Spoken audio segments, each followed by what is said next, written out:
शेतकरी मित्रांनो, मी आशुतोष देशमुख. माझ्या यूट्यूब चॅनल ऑल ॲग्रिकल्चरमध्ये तुम्हा सर्वांचं स्वागत.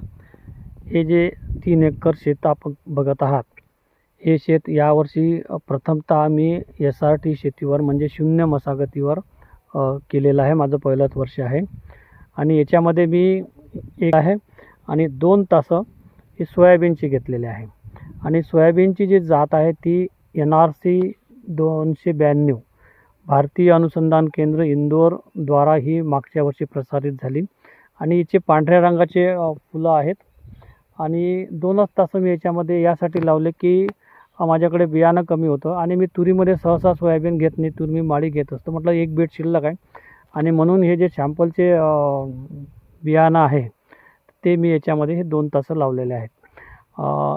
बघूया आता पुढच्या वर्षी ही व्हरायटी काय परफॉर्मन्स करते. तर 100 दिवसाची ही व्हरायटी आहे आणि 26 जूनला मी हिला लावलेली आहे आणि जवळपास आता 1 महिना होत चाललेला आहे की याच्यामध्ये पाऊस नाही आहे. 1 महिन्यापासून पाण्याचा थेंबसुद्धा पडलेला नाही आहे.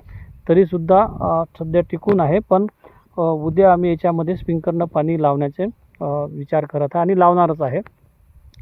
बघूया ही व्हेरायटी आता कशा पद्धतीनं पुढे यावर्षी कसा परफॉर्मन्स देते, तर पुढच्या वर्षीसुद्धा आपण हिला कंटिन्यू करू. असे मी 3-4 व्हेरायटीज लावलेल्या आहेत, जे की सॅम्पल म्हणून लावलेले आहेत. हे थोडंसं बियाणं जास्त होतं म्हणून जवळपास 1-1.5 एकरावर हिचं प्लांटेशन मी केलेलं आहे, पेरणी केलेली आहे. बघूया आता काय होते पुढच्या वर्षी. तर अशाच प्रकारचे नवीन सोयाबीनच्या व्हेरायटीज वगैरे पाहण्यासाठी या चॅनलला सबस्क्राईब करा, लाईक करा, बेल आयकॉन दाबा. त्यामुळे माझ्या नवीन व्हिडिओची तुम्हाला पहिल्यांदाच पूर्वसूचना मिळेल. खूप